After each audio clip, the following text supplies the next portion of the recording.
100% doctor certificate ఉన్న CM Chandrababu తనకు pension ఇవ్వటం లేదని ఆవేదన వ్యక్తం చేశాడు హనుమంతప్ప అనే అంధ యువకుడు. అధికారంలోకి రాకముందు వికలాంగులను ఆదుకుంటామన్న చంద్రబాబు ఇప్పుడు తనను పట్టించుకోవటం లేదంటూ వాపోయాడు.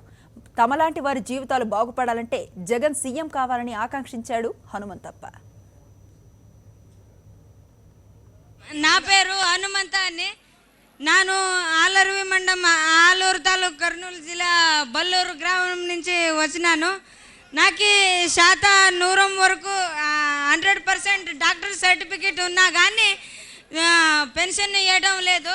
చంద్రబాబు నాయుడు నాకు చాలా మోసం చేస్తున్నారు. అందుకే వాళ్ళకి ధిక్కారాలు చెప్పేస్తున్నాను. Thank you.